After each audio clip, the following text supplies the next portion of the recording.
வணக்கம் நண்பர்களே.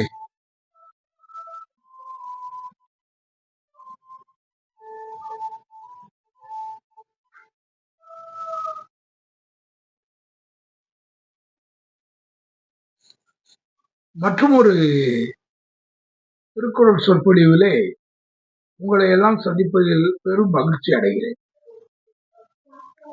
இப்ப நம்ம 174வது குறளுக்கு வந்துட்டோம். இந்த குறள்லையும் ஒரு ஒரு ஒரு நல்ல, அதாவது வந்து இந்த பேராசையற்ற ஒரு மனிதனை பற்றி திருவள்ளுவர் சொல்றார்.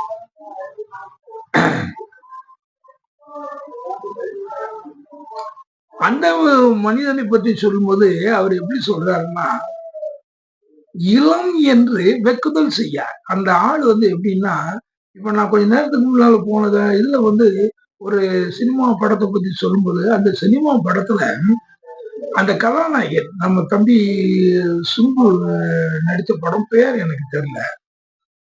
அதுல வந்து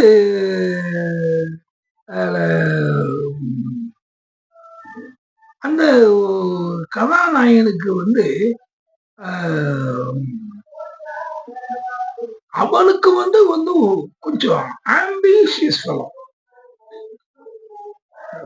ஒரு நல்ல ஒரு பெரிய வாழ்க்கையா வாழணும், பணம், அந்தஸ்து, காரு, வண்டி, நல்ல பெரிய இடத்து பெண்களோட வந்து காதல், அவங்க வீடுகள்ல வந்து கல்யாணம் முடிக்கிறது, அந்த அரண்மனை போன்ற வீடுகள்ல வாழ்றது. இவ்வளவுக்கும் பாத்தீங்கன்னா வந்து சேரியில ஒரு தன்னுடைய தாய் தகப்பன் இல்லாம பாட்டி கிட்ட வளர்ந்து இவ்வளவு தூரத்துக்கு வந்து அவன் இப்படிப்பட்ட யோசனைகள் யோசிச்சுட்டு இருக்கான். அவனுக்கு அடிப்படையா வந்து என்ன அமைதினா, இளம் என்று வெக்குதல் செய்ய. ஆனா அவன் வந்து இளம் என்றுதான் வெக்குதல் செய்யறான். அவனுக்கு வந்து நமக்கு ஒண்ணு இல்லையே, இந்த சேரியான இந்த வீட்டுல இருக்கும். அவன் ஒரு வசனம் சொல்றான். அதாவது வந்து ஒரு மனிதன் வந்து பிறக்கும் போது வந்து ஏழையா பிறந்தாலாம், சாகும் போது ஏழையா சாகக்கூடாது அப்படின்ட்டு தன்னை ஜஸ்டிபிகேஷன் பண்றதுக்காக வந்து ஒவ்வொரு மனிதனும் தன்னுடைய மனதை வந்து தேற்றுவதற்கு அப்படி சொல்லுவாங்க. ஏழையா பறக்கலாம், ஏழையா சாப்பிடலாம், எப்படி சாகக்கூடாது, ஏழையா சாகக்கூடாதுன்னா எப்படி வந்து இருந்து நாம் வந்து ஏழையாக இருப்பதை மாற்ற வேண்டும் என்றால், அதுக்குதான் வந்து வள்ளுவர் சொல்றாரு, இளம் என்று வெக்குதல் செய்யா. ஆனா வந்து இவன் வந்து ஒண்ணும் இல்லையேன்னு சொல்லிக்கிட்டு தான் இதுல வந்து ஒரு பணக்கார பெண்ணையும் வந்து தான் ஒரு பெரிய பணக்காரன் மாதிரி காமிச்சு, அதுக்கப்புறம் வந்துகிட்டு அதுல வந்து குற்ற செயல்கள் எல்லாம் ஈடுபட்டு சங்கிலி எல்லாம் வந்து அக்கிறது, அதை வித்து அதுல வந்து பணக்காரன் ஆகி அப்படி இருக்கலாம் அப்படிங்கிற மாதிரி தான் திருவள்ளுவர் சொல்றாரு, இளம் என்று வெக்குதல் செய்ய. எனக்கு ஒண்ணு இல்லையேன்னு சொல்லி அந்த மாதிரிதான் பேராசை அவங்க வந்து பட மாட்டாங்க. யாரு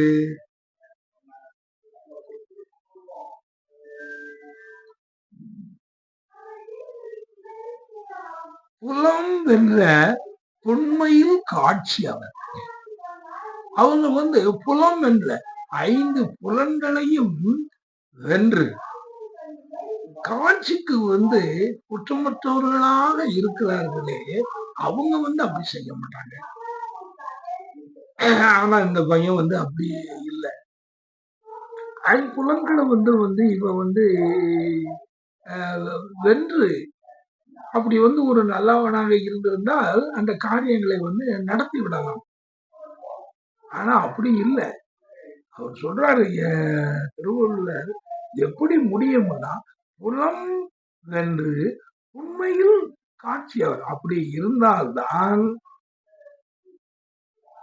அவன் வந்து இளம் என்று வெக்குதல் செய்ய.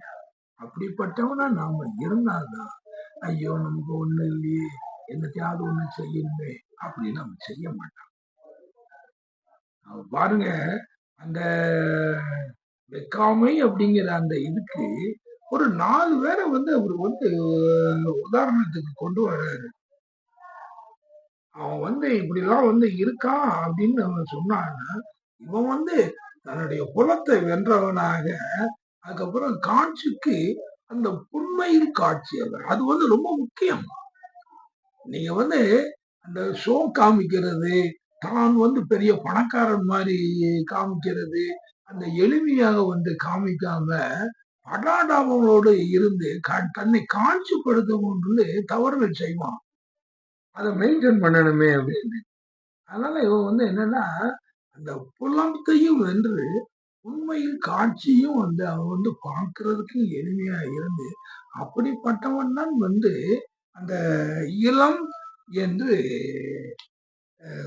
வெக்குதல் செய்யும்.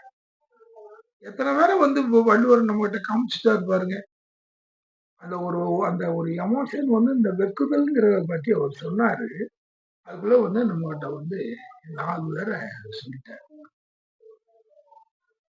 இப்படி அந்த இந்த படம் வந்து அதுக்கு வந்து ஒரு சாட்சியா வந்து அமைஞ்சது. ஆக இப்படி வந்து நாம வந்து இருந்தால்தான் இளம் இளம் என்று வெக்குதல் செய்யக்கூடாது. அது ஒண்ணு இல்லையே அப்படின்னு. நீ வந்து உன்னுடைய புலன்களை வந்து உண்மையில் காட்சி உள்ளவனாக இருந்து நீ வந்து உன்னுடைய காரியங்களை நீ செய்தாய் என்றால் நீ வந்து எதை அடைய வேண்டுமோ அதை நீ அடைந்து கொள்ளலாம். அந்த வெக்குதல் இல்லாமை வந்து அந்த வெக்காமைங்கிற அந்த தீங்க வந்து அந்த வெக்காமை அப்படிங்கிற அந்த ஒரு பேராசை இன்மைங்கிற அந்த தன்மையை நீங்க உங்க வாழ்க்கையில கடைப்பிடிக்கலாம். அப்படி உள்ளவனாக நீங்க இருக்கலாம். அதுக்கு வேணும்னா இப்படி வந்து இந்த 3 பேரு அவரு சொல்லியிருக்காரு.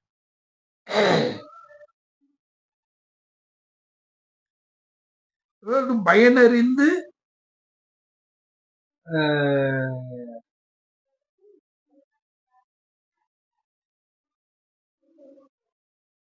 வழிபடுவ செய்யார்.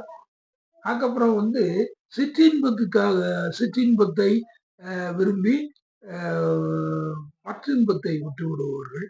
அதே மாதிரி வந்துகிட்டு ஒண்ணுமே இல்லைன்னு சொல்லி கடைசியில அதை வந்து புலன்களை எல்லாம் அடக்கி கொள்ளாமல் அவங்களும் வந்து அந்த இதுல வந்து அந்த வெக்காமையை வந்து அடைய முடியாது.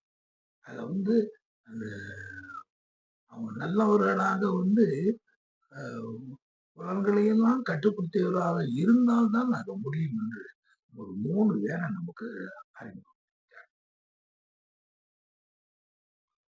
சரி நண்பர்களே, நமக்கு வந்து இதுல வந்து உதாரணங்கள் கொடுத்து நமக்கு வந்து அந்த வழிய வந்து அவரு காமிக்காரு. எப்படி இருக்கணும்னு சொல்லி. ஒரு இந்த இஸ்ரோ நாராயணா மாரி அந்த 3வது குறள்ல, இந்த இந்த 4வது குறள்ல வந்து ஒரு சினிமா படத்துல வரக்கூடிய சிம்பு மாரி 4வது சிம்பு மாதிரி இது இருந்துடக்கூடாதுங்கிறதுக்காக, அந்த கேரக்டர் அதுக்காக சிம்பு இல்ல. அந்த கேரக்டர் மாரி இருந்துடக்கூடாது அப்படின்ட்டு, அதே மாரி முன்னால உள்ள முதல்ல உள்ள கேரக்டர்கள் அந்த மாதிரி.